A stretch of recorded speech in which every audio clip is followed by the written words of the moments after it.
What if the people meant to protect you, wearing badges and uniforms, become your greatest risk overseas?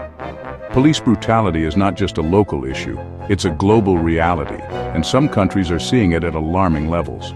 Today we're diving into how it's evolving in 2025, what makes certain places riskier, and which 5 travel destinations deserve your full awareness. This isn't meant to scare you, it's meant to empower you with knowledge. Police brutality can take many forms. Excessive force in protests, unlawful detentions, torture or ill treatment in custody, and even fatal shootings without accountability.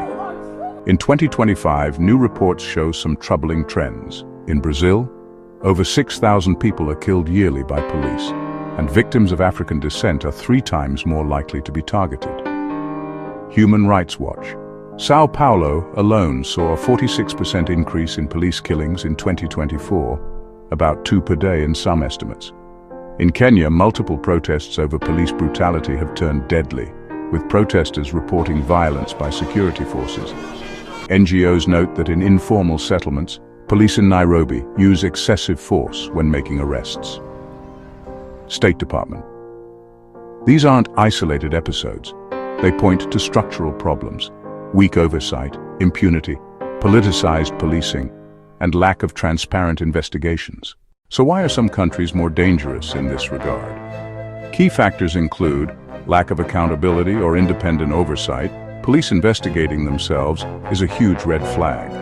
Militarization and aggressive tactics, when policing resembles warfare for protests or crime control, political pressure or state repression, where regimes use force to silence dissent. Social inequalities and discrimination, marginalized communities often bear the brunt. Weak legal systems and poor transparency, victims often struggle to seek justice or even report abuse. Brazil tops many grim lists. Over 6,000 people die annually at the hands of police, and investigation systems are deeply flawed. In São Paulo, violent policing surged in 2024, executions, use of force even when suspects were subdued. Kenya saw large youth-led protests in mid-2025 after a blogger died in police custody. The clashes left dozens dead and hundreds injured. Demonstrations often escalate due to police use of tear gas, live ammunition, and crowd suppression. Uganda is often cited in reports for recurring police abuse, especially during political events or opposition rallies, with complaints of arbitrary arrests, beatings, and weak case follow-up.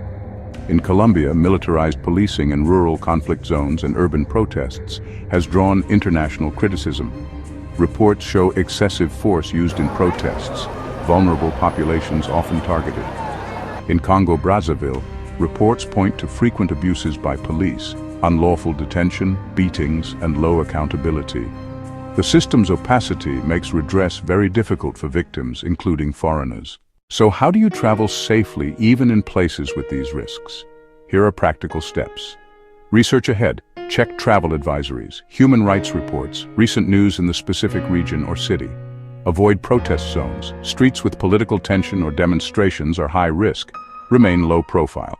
Avoid taking photos in restricted zones. Obey local orders, even if unfair.